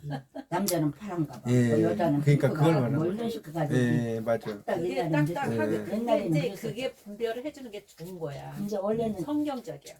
예, 알았어. 하여튼 너무 깊이 들어가면 안 돼. 예, 예. 하여튼 젠더가 그렇다. 네. 그래서 여기 보면 이제 넘어가서 보세요. 120쪽에 보면 그러니까 이제 그럴 때 그 현대 사회가 여성은 여자를 접고 남성은 남자를 접어야 한다. 그래서 보통 그러잖아요. 빨래와 밥은 여자가 하고 망치질과 집의 운반은 남자라는 고정관념을 버려야 된다는 거예요. 이게 이제 젠더의 구분. 그렇잖아요. 요즘에 뭐 여자만 요리하는 건 아니잖아요. 여러분도 뭐 그렇지 않나요? 집에서 남편이 요리할 수도 있는 거고. 그렇죠? 그거 많이 다 무너졌죠. 네, 그러니까 그걸 이야기하는 거예요. 그러니까 그것도 이 섹스가 젠더에 들어가는 거예요. 젠더에. 남자는 집에서 그냥 가만히 있고 옛날에 그랬잖아요. 그쵸. 여자가 이런 게 아니라는 거. 요즘 그게 무너져 그게 젠더라는 거예요. 젠더에 대한. 그러니까 사회적인 거. 하여튼 그래요. 그래서 누구나 여자가 또 집을 짓는 경우 여러분 그 나는 자연인이다 이런 프로그램 봐보세요. 여자들이 집을 정말 잘 지어 막 막 가보면. 그래요? 예, 여자가 이렇게 집을 예, 자연인이 그 자연인 프로그램 보면 자연인이 여자 자연인이 한 20명 정도 나와. 아, 엄청 많이 나오는데 엄청 잘 짓더라고요. 하여튼 그래서 이제 이런 그런 걸 이야기한다는 거예요. 예, 여성의 예, 문제를. 그래서 이제 이런 페미니즘의 문제를 가지고 쭉 설명을 한 시가 요 시라는 겁니다. 이제 그렇게 시는 여러분이 한번 읽어보십시오. 그러니까 하여튼 우리가 반드시 그렇게만 할 필요는 없고 요즘에는 121쪽의 넷째 줄 보세요. 화장하는 남자도 늘어나요. 있어요. 핸드백 매는 남자가 네. 늘어나도 웃지 말아야 된다는 거. 머리 또 오토바이 타는 여자나 밥을 할 줄 모르는 여자도 인정해야 된다. 여자도 오토바이 탈 수 있죠. 여자도 밥을 못 할 수도 있죠. 여자도 오토바이 어. 타요. 네, 그러니까 이런 식으로 이제 꼭 이분법의 잣대를 나누지 마. 네, 그렇죠. 좀 그러니까 예를 들어서 꽃꽂이는 여자만 해야 되고 또 여자는 중장비를 몰면 안 되고 이런 구분이 요즘 간호사도 남자가 많잖아요. 그렇죠. 그러니까 그런 것들이 이제 젠더의 개념이 좀 이제 바뀌었다는 거예요. 자, 122쪽. 묘사하는 말. 자, 이 묘사하는 말이 이제 이게 또 재밌죠. 자, 묘사하는 말은 이제 묘사 심사법인데 이게 뭐냐면 말놀이에요, 말놀이. 그 묘사하는 말에서 땡땡 하시고 말놀이. 제가 되게 좋아하는 시가 말놀이시거든요. 말놀이. 책에도. 말놀이. 자, 보세요. 그래서 셋째 줄에 그것도 시냐, 그런 사람도 시인이냐 이런 소리를 듣는다는 거예요. 이제 말놀이 시를 잘못 보면 그렇게 생각할 수 있겠어요, 없겠어요? 그렇죠? 그래서 이제 밑에 시를 보세요. 공주 박물관 전시실에서 살포를 본다. 살포를 본다. 그래서 이제 그러니까 그 살포라는 어떤 뭡니까 기구를 농기구나 이런 기구를 보면서 계속 살포란 말이 막 나오죠. 여기 보면 이 시를 읽어보면 살포가 막 나와요. 뭐 삐라를 살포했다. 살포시 미소를 지었다. 살포시 제 눈으로 들골 닿는 얌체들 때문에. 그러니까 여러분이 이건 다 한번 찾아보세요. 살포라는 말이나 살포시라는 말이 이 시에 몇 번 들어가는가. 그 말 이해 가세요? 살포를 본다 했잖아요. 첫 번째 일행에. 예. 근데 그 밑에 2년, 3년 이런 데 보면 살포 또는 살포시 이런 말 나중에 동그라미 한번 쳐보시라고. 몇 개나 돼요? 하나, 둘, 셋, 넷, 다섯, 여섯, 일곱, 여덟. 한 10개쯤 돼요. 10개. 뭐 우리말이니까 찾을 수 있잖아요. 살포 오른쪽까지 해보세요. 그러니까 이런 식으로 살포라는 말 가지고 살포, 살포시 이렇게 하면서 말을 만든다는 거예요. 개념 이해 가십니까? 네. 이런 걸 뭐라고 한다? 그러니까 이 말이 좀 어려우면 이런 거예요. 더 쉽게 말하면 예산에 가려면 예산을 세워야 한다. 예산에 가려면 예산을 세워야 돼. 앞에 있는 예산하고 뒤에 예산이 다르죠. 빵을 먹으니까 배가 빵빵해. 앞에 있는 빵하고 뒤에 있는 빵이 같아요? 다르죠. 그 말이 이해 가십니까? 이런 식으로 이제 쓰는 거예요. 오렌지를 먹어본 지 얼마나 오렌지. 그렇죠. 잘하시네. 훌륭하네요. 오렌지를 먹은 지 다음 얼마나 주에 오렌지. 오렌지 사오세요. 여기 학원 원장했어요. 아, 그러니까. 그래요? 그러니까 바나나를 해야지. 네가 나한테 바나나 안 바나나. 그것도 그렇죠. 바나나인데 바나나 안 바나나. 그런 거 되게 많아요. 이런 걸 말로 이제. 근데 여러분 이제 하나 제가 말하고 싶은 것은 장난감 같은데. 네, 그렇죠. 장난하는 같죠. 장난이지. 근데 이런 시도 있어야 돼요. 왜냐면 시를 쓸 때 여러분 모든 시가 다 서정시면 지겨워요. 맞아. 시를 여러분 이제 80편 썼어요. 모든 시가 뭐 가을바람에 저는 외롭습니다. 이런 시만 쓰면 몇 편 한 10편 보다가 지겨워. 안 본다니까요. 그렇죠. 가다가 중간중간에 이런 말놀이 시 막 이런 게 있으면 중간중간에 끼워주는 거예요. 끼워주는 거. 꽁트시. 게스트처럼. 그래서 밑에 보세요. 살포의 뜻이 여러 가지가 농사용 도구 살포 있죠. 근데 이제 그걸 가지고 여기 넘겨보세요. 이게 살포예요. 124쪽 보면 살포 보이죠? 그리고 이제 그걸 가지고 이제 살포를 쭉 썼어요. 자, 또 넘어가서 자, 소주 만병만 주소 막 나오죠. 여기서도 이제 보면 이게 뭐냐면 소주 만병만 주소 이 시에 보면 여기 이제 제기차기 뭐 이렇게 이제 막 하면서 좀 이제 없는 것들이랄까 이런 것들이 이제 있는 거예요. 여러분 이제 보시면서 예를 들어 이걸 다 설명할 수는 없고 125쪽에 네 번째 줄에 보면 강호동, 이승엽, 장미란, 김연아 뭐 이렇게 나왔죠. 뭐 이렇게 나오잖아요. 그러면 나머지는 쭉 보니까 운동선수 같아요. 이승엽 야구선수, 장미란 역도선수, 김연아 그 뭡니까 선수잖아요. 김연아 빙상, 피겨스케이팅, 박찬호 야구선수, 최경주 골프선수, 박지성 축구선수, 미셸리 골프선수 맞죠? 박세리도 골프선수, 박태환 수영선수. 근데 강호동 시예요 지금? 예, 시죠. 아니 근데 강호동만 코미디언이잖아요. 거기에 운동선수잖아요. 실험 선수잖아요. 아 그러니까 씨름 선수 그러니까 씨름 선수인데 이 강호동은 이제 씨름 선수긴 한데 최근에 이제 완전히 이 사람 코미디언으로 이제 완전히 전향을 거의 한 사람이잖아요. 예를 들어서 이런 식으로 그러니까 이걸 볼 때 예를 들어서 노릇불, 개뿔, 집불한데 곱불 있잖아요. 곱불, 코감기 이런 식으로 이게 그러니까 중간에 아닌 게 있는 거예요. 그다음 쭉 내려가면 화강암, 현무암 있는데 연암 있죠. 연암 있잖아요. 어디요? 그 밑으로 가면 화강암, 현무암, 사암, 태저암, 그 연암 박지원이잖아. 연합 박지원이가 네. 이런 식으로 쓰는 거 이걸 제가 다 일리하게 할 수는 없고요. 그러다가 이제 제일 밑에 보세요. 아 목마르다. 이게 원래는 목 마르다잖아요. 근데 목 마르다라고. 그러니까 꿈이 마르다. 이런 식으로 쓴 거예요. 그러니까 이런 시는 어떻게 보면 시 같지 않다고 생각할 수도 있지만 이런 말놀이 시가 또 중요한 거예요. 이 시라는 걸 여러분 쓰실 때 이런 말놀이 시를 하나 정도 한 몇 개 정도씩은 써주시면 뭐 그렇게 나쁘다라고 생각이 안 듭니다. 네. 그래야지 또 시가 읽는 재미가 있거든요. 아 이런 시도 있구나. 그러지 않나요? 그렇게 보시면 될 것 같습니다. 자, 그 다음 또 넘어가 보세요. 묘사하는 시 하나 또 보면, 자, 128조. 어릴 적 어머니는 나를 볼 때마다 우리 집에 기둥이나 기뻐하셨다. 기둥은 천천히 자라고, 처마는 빨리 자란다. 기둥은 천천히 자라고, 처마는 빨리 자라. 그러니까 이 기둥이 나죠? 처마는 이제 다른 거고, 또 풀은 천천히 자라고, 동사는 빨리 자란다. 마당은 더디 자라고, 손님은 자꾸만 자란다. 집은 천천히 자라고 울타리는 빨리 자란다. 이렇게 천천히와 빨리 이렇게 반대의 의미가 막 나오죠. 이런 식으로. 그러니까 실제로 뭐 동산이 빨리 자라고 바닥이 더디 자라 이게 말이 돼야 안 돼요. 그러니까 여러분 이제 재밌는 게 뭐냐면 이렇게 써놓으세요. 거기다 써놓으세요. 시인은 검증되지 않은 사실을 써도 된다. 시인은 검증되지 않은 사실을 써도 와서 막 이거 따지고 이렇게 해요 안 해요? 안 한다는 거예요. 시인은 상관이 없어요. 사실을 써도 된다는 거예요. 그게 시인의 특권이에요. 시인은 검증되지 않은 사실 써도 전혀 상관이 없어. 잘못하면 검찰에 불려가겠는데. 아, 그런 거 가지고 불려가진 않죠.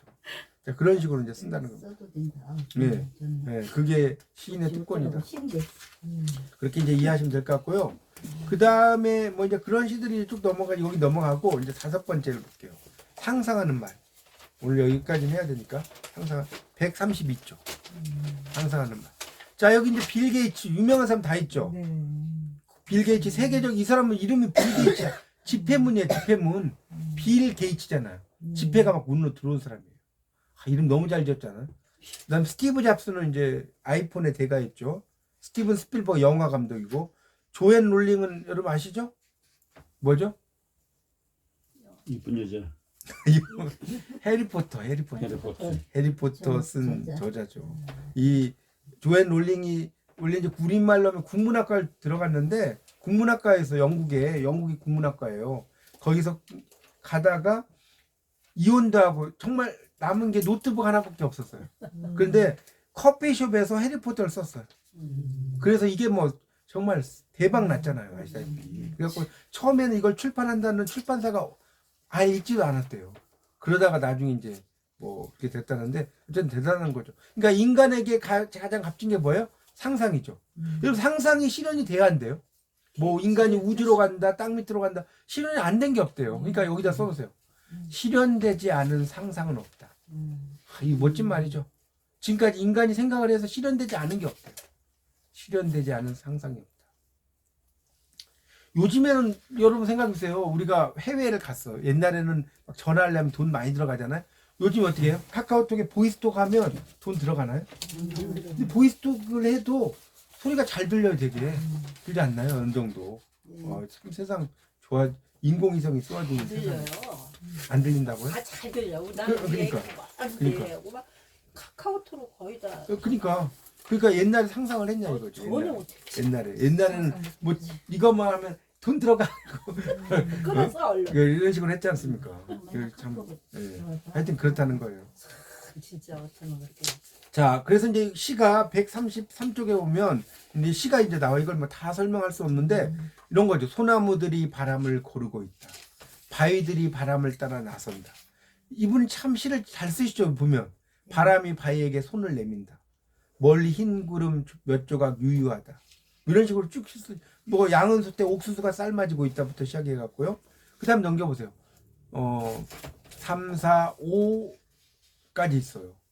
그레코 로마형 전문의 한 레슬링 선수 타이어 고무줄을 당기며 뭡니까 훈련을 하고 있다. 절대로 하반신을 잡지 않는다. 이게 뭐냐면 첼로 오중주에 첼로 있죠. 바이올린, 비올라, 첼로. 바이올린, 비올라, 첼로가 현악 3중주인 거 아세요? 어떤 초등학교에서 시험을 냈대요. 선생님이 현악 3중주에는 바이올린, 가로, 첼로가 있다. 바이올린, 가로, 첼로가 있다는데 애들이 이제 쓰는 애도 있어. 똑똑한 애들인데 한 절반 이상이 못 쓰는 거예요. 선생님이 힌트를 줬대요. 근데 그날 마침 비가 오고 있었대. 애들아 비올라 창문 닫아. 비올라. 근데도 쓰는 애도 있고 좀 이게 떨어진 애들 있잖아요. 그래도 못 쓰는 애들이 있는 거죠. 하여튼 그래서 이 그레코 로마형이라는 것은 여러분 레슬링에서 상반신만 쓰는 거죠. 여러분 첼로는 상반신만 듣죠. 네. 첼로는 상반신만 듣잖아요. 네. 이런 식으로 그레코 로마형 전문의 레슬링 선수 이렇게 표현한 거예요. 표현을. 타이어 고무줄을 당기고 훈련한다. 이것도 그 현악기잖아요. 절대로 하반신을 잡지 않는다. 이제 그렇게 생각하고 보면 좀 쉽지 않나요? 이게 첼로 오중주를 이렇게 시로 쓴 거예요. 그래서 1분 30초 스탠딩 자세에 대한 나머지 30초 그라운드 자세를 한 자들의 침묵이 거세다. 가만히 엎드려 있는 자의 어깨를 누르며 게임은 시작된다. 왼팔이 말을 듣지 않는다. 왼팔이 이게 자꾸 계속 있어야 되니까 아시죠? 여러분 첼로 연주하려면 큰 이거 악기 잡고 이게 연주해야 되잖아요. 그래요. 왼팔이 힘들잖아요. 연주하면. 너덜너덜해진 어깨 연골 태클은 규칙 위반이다. 결승전에서는 선수도 관중도 모두 승자다.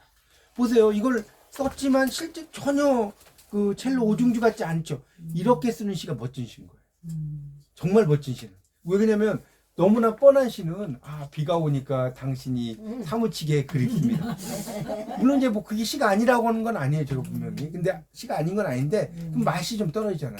이게 뭐지? 막 생각을 해보게 만드는 거. 이런 게 멋진 시라는 거예요.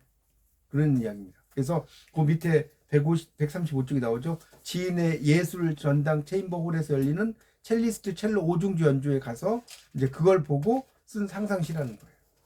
참 멋진 시 아닙니까? 그렇게 보시면 되겠습니다. 자, 그런 내용으로 이제 그 이해를 좀 하시면 될 것 같고요. 그러니까 이런 것들이 상당히 중요하다는 거고, 뒤에 좀 볼게요. 거기 139쪽을 보세요. 139쪽. 다른 건 좀 건너뛰고, 거기 네 번째 줄부터 볼게요. 판타지 소설. 찾으셨죠? 여기서부터 읽으면서 설명드릴게요. 판타지 소설 해리포터의 작가 조앤 롤링이 미국의 하버드 대학의 졸업식에 축사를 요청받아 갔어요. 그래서 세계적인 석학들이 졸업생들에게 연설했대요. 그 모인 곳에서. 하버드 대학 졸업생 여러분, 여러분의 졸업을 진심으로 축하드립니다. 여러분은 이제 탄탄대로 있습니다. 좋은 직장을 얻을 수 있으며 좋은 배우자를 만날 수 있습니다. 여러분은 이제 부자로 살 수 있습니다. 그러나 그렇게 살면 실패한 인생입니다. 그것은 이 시대의 매뉴얼입니다. 정부의 매뉴얼입니다. 단순히 행복만을 추구하면서 산다면 그것은 필부와 다를 게 없습니다. 보통 사람이란 뜻이죠. 자신의 인생을 찾아야 합니다. 돈보다는 일을 찾아야 하고 행복보다는 즐거움을 찾아야 합니다. 현실에 안주하지 말고 끊임없이 도전하십시오. 멋지지 않습니까? 그거는 그냥 매뉴얼이라는 거. 또 미국의 졸업이라는 영화에 보면 로맨틱 영화인데 남녀 주인공이 명문대학 캠퍼스 커플이에요. 졸업과 동시에 여자 주인공의 갑부 아버지는 딸에게 부잣집 아들을 중매에 결혼해요. 결혼식장에서 주례 선생이 두 사람에게 물어요. 신랑 누구누구 군은. 여러분 다 결혼식에 아시죠? 신부 누구누구 양을 아내로 받아들여 기쁠 때나 슬플 때나 검은 머리 팥불이 될 때까지 사랑하시겠습니까? 이러죠. 그러니까 신랑이 뭐예요? 우렁차게 대답합니다. 네. 주례 선생이 신부에게 물어요. 신부 땡땡땡 양은 신랑 땡땡땡 군을 남편으로 맞아들여 기쁠 때나 슬플 때나 사랑하고 섬기며 검은 머리 팥뿌리가 돼도 사랑하겠습니까?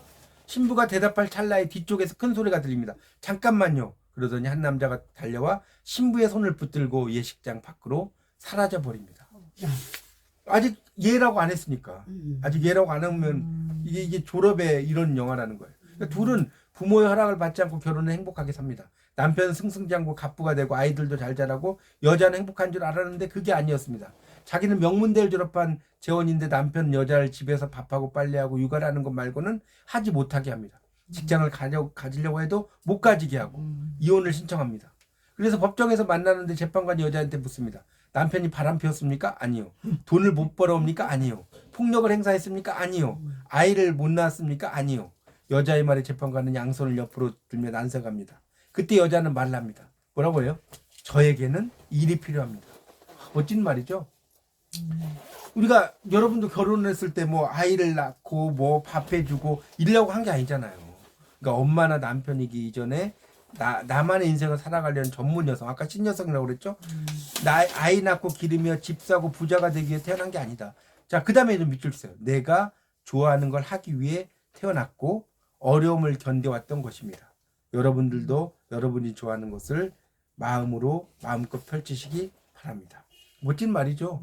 여러분도 그렇게 펼쳐야 되고, 아까 다시 한번 보세요. 139쪽에 다시 한번 볼게요. 거기 두 번째 단락의 넷째 줄에 여러분은 있죠. 끝에 여러분은 이제 탄탄대로에 있습니다. 있죠. 139쪽의 두 번째 단락 넷째 줄, 거기서부터 이렇게 이게 다 밑줄치기 힘들면 이렇게 표시해 놓으세요. 이렇게 꺽쇠 표시 있잖아요. 여러분은부터 도전하십시오. 여기까지. 여러분은부터 도전. 이게 이제 누구의 말이라고요? 조앤 롤링의 말이에요. 아시겠습니까? 그러니까 정말 물론 이제 직장을 얻으면서 하는 것도 중요하지만 내가 좋아하는 일을 하면서 산다는 거, 이게 참 중요한 것 같아요. 그렇지 않습니까? 그러니까 어쨌든 여러분도 이제 우리 그런 말 하잖아. 일을 할 때는 뭐가 아름다워요? 또 일과 사랑을 할 때는. 그냥 찍으세요. 왜? 자, 일을 할 때는 프로가 아름답고 사랑을 할 때는 뭐가 아름다워요? 포로가 아름답다. 포로가. 사랑에는 프로가 되면 안 되죠. 일할 때는 일을 할 때는 프로가 아름답고 사랑할 때는 포로가 아름다워. 이런 것도 일종의 말놀이시가 되는 거예요. 말놀이시가 참 재밌다니까.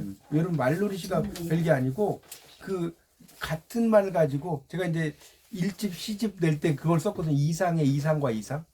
이상이라는 시인이 오얀이자에 상자를 써요. 이 사람이 이제 원래 김혜경이라는 원래 김씨인데, 바다를 다스리는, 넓은 땅을 다스리는 시인이 되라, 높은 사람이 되라라고 했는데, 이제 거기서 힌트를 얻어가지고 원래 이제 김혜경이었단 말이에요. 근데 이 사람이 서울대 건축과를 나와가지고 건축 감독이 됐어요. 근데 원래 이제 이 사람한테 김상이라 하잖아요. 근데 일본 사람들이 이 사람의 성을 잘못 알아. 이상이라고 한 거예요. 이상. 그러니까 여러분 다나카상 이상, 이 일본을 좀 아시죠? 이상. 이렇게 썼단 말. 그러니까 거기서 힌트로 이렇게 쓴 거예요. 이상. 나는 내 시 속에 수수께끼 이게 상자거든요. 상자를 집어 넣겠다. 니들이 한번 해석해봐. 근데 이 이상은 이상의 시는 이상하게 생겼네. 롯데 스크로바에. 이상해. 근데 이 이상은 식민지 지식인의 이상이 뭔지 알죠? 현실과 이상할 때 식민지 지식인의 이상이야. 이상 하나 가지고도 보세요. 이상, 일본어 이상 있죠? 상자 이상 있죠? 이상하게 생겼네 이상 있죠? 현실에서의 이상 있죠? 제가 이 시를 썼다니까요. 이런 시를. 이상의 이상과 이상. 이상의 이상과 이상. 그래서 나중에 이상 이렇게 이상 끝 할 때 그 이상 또 그 이상 또 있잖아요. 그러니까 이거 하나 가지고도, 그러니까 이게 말놀이 시가 여러분 막 이게 수준 낮다가 아니라 말놀이 시도 아주 심오하게 쓸 수가 있는 거예요. 제 말이 맞죠, 틀려요? 맞죠? 제가 이제 그런 게 되게 많습니다. 그래서 뭐 그대가 이제 있으면 우리가 뭐 보이지 같은 거, 제가 이제 영어를 좀 전공하니까 예를 들어서 배를 타고 가다 보면 섬이 보이지가 항해거든요. 보이지라는 단어가 인생의 항해잖아요. 항해인데 보이지야. 그럼 어때요? 배를 타고 가다 보면 섬이 보이지. 이렇게 쓰면 있어 보이잖아요. 막 그런 걸 가지고 이제 막 영어로 이제 시를 쓰는 거예요. 저는 이제 영어를 전공했으니까. 무슨 말 이해가세요? 그런 식으로 막 말놀이 시를 쓰면 되게 재밌어요. 그러니까 우리가 그런 거 있잖아요. 화장실에 앉아 있는 사람은 화장실에 앉아 있는 사람은 생각하죠. 인생은 뭔지 사색해. 근데 화장실 밖에서 기다리는 사람 사색이 다 돼. 죽을 사자에 빛세게 막 두드리잖아 이렇게. 그렇죠? 사색인데 다르단 말이야. 회의라고 하는 게 우리가 회의를 하지만 회의를 하면서 어때요? 인생 회의를 느끼죠. 아 이놈의 회사 다녀야 돼, 때려쳐야 돼. 그 회의를 느끼죠. 이런 게 다 말놀이시라니까. 제가 이걸 다 이야기할 수가 없어요. 너무 많아갖고 말놀이시. 뭐 이 정도로 해서 이제 정리를 좀 했고요. 이제 그래도 한 말씀씩 오늘 좀 공부하신 거에 대해서 또 자기의 말씀 한 마디씩 하시고 좀 마치도록 하겠습니다. 오늘 공부한 게 지금 한자 시를 통한 해석인데 결국 시는 어떤 거다 이런 이야기를 제가 좀 이것저것 강의를 좀 드렸거든요. 여기 선생님부터 한번 말씀하시죠. 예. 오늘 한자 시를 통한 해석에 새로운 어떤 그 시를 짓는 어떤 방법을 말장난 시를 배운 거. 이제 성찰하는 거하고 분위기와 성찰 뭐 이런 거는 우리가 했던 것 같고요. 관찰도 배운 것 같아요. 관찰도 배울 것 같고 그다음에 묘사하는 부분이라든지 이런 부분에서 묘사하는데 이제 이게 묘사를 잘해야 된다 이런 게 아니라 이제 그 말에 있던 것으로 일하는데 그거는 뭐 조금 말장난 잘해야 될 것 같은데 상상하는 말 다섯 번째 상상하는 말이 조금 이렇게 인스피레이션 그렇죠. 남들이 생각하지 않는 그런 표현을 통해서 아까도 이제 그 이야기 좀 첼로를 추가로 배운 거 아니냐 이런 생각이 좀 드는데 감사합니다. 감사합니다. 한 말씀 하시죠. 오늘 공부하신 거에 대해서. 이렇게 한 말씀. 책을 안 가져니까 또 나름대로 좋군요. 좀 이렇게 좀 더 읽어보고 해야 되는데 바쁘다 보니까 그렇게 했는데 참 오늘 좋았고요. 이렇게 오늘 보니까 이해하지 않는 그런 부분도 이렇게 또 알게 돼서 아주 대단히 감사합니다. 알겠습니다. 한 말씀 하시죠. 이렇게 이제 가시고 목사님 마무리하시고. 오늘 정말 평소에 생각 못하고 지내왔던 그 말놀이 시에 대해서 오늘 너무 신선한 충격을 받았습니다. 앞으로 저도 그런 쪽으로 또 생각도 좀 해보고 한 번씩 좀 써보고 싶어요. 오늘 감사합니다. 감사합니다. 저는 장 교수님 강의를 처음 들었는데 너무 좋았고요. 정말 좀 남다른 이제 생각이나 정말 너무 뻔하지 않은 그런 시, 좀 아까 그 말놀이도 그렇고 좀 그런 쪽에 많은 그 시를 쓰고 싶다는 생각을 했습니다. 고맙습니다. 말씀을 들어서 듣는데 그 시는 너무 그 심오한 것이 아니고 우리가 들어서 재미나고 또 이해할 수 있고 이런 부분을 가르쳐 주신 것에 감사드립니다. 감사합니다. 마지막 성 목사님 한 말씀 하시죠. 왔다리 갔다리 하고 이 책이 너무너무 책이 막 굉장히 그 강자가 그래서 제가 이 책을 선정을 한 거예요. 이 책이 너무 저는, 여러분 시쓰기 이게 책으로 아주 좋거든요. 그러네요 보니까요. 근데 저는 이 책을 구입을 했는데 집에서도 볼 시간도 없고 뭐 떠들어 볼 시간이 없었으니까. 근데 오늘 강좌 뭐 저 앞전에도 한 번 두 번째 강좌를 내가 들었는데 그때는 또 책을 안 가지고 오늘은 가져왔는데 또 이웃 사람들한테 봉사했고 그래서 이 책이 너무너무 참 좋다.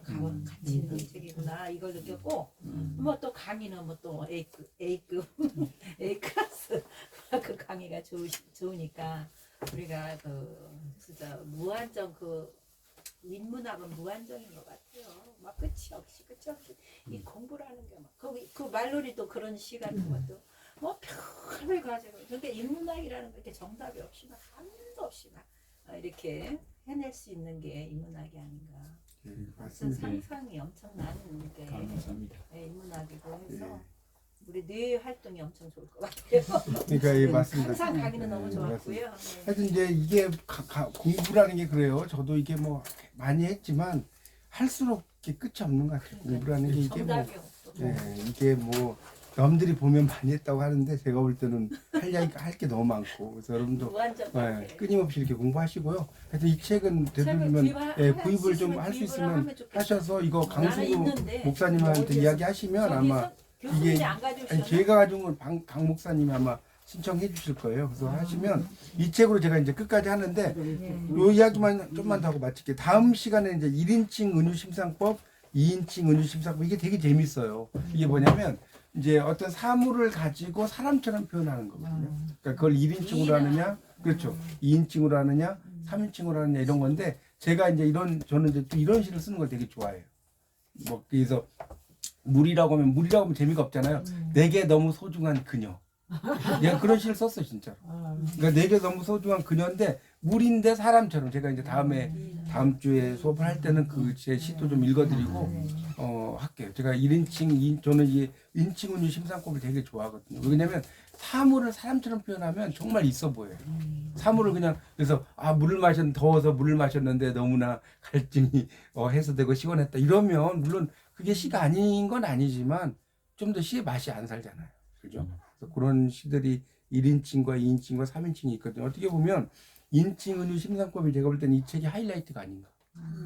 이 책의 하이라이트는 인칭 은유 심상법입니다. 그래서 여러분이 다음 주에는 이제 이게 1인칭, 2인칭, 3인칭이 있기 때문에 한 주에 이걸 다 할 수는 없어요. 그러니까 이게 워낙 할 이야기가 많아서 한 2주 정도는 최소한 해야 될 거예요. 인칭은 제가 쓴 시들도 있고 막 그래서 할렐루야. 그렇게 진행을 하도록 하겠습니다. 네, 수고하셨습니다. 수고하셨습니다. 감사합니다.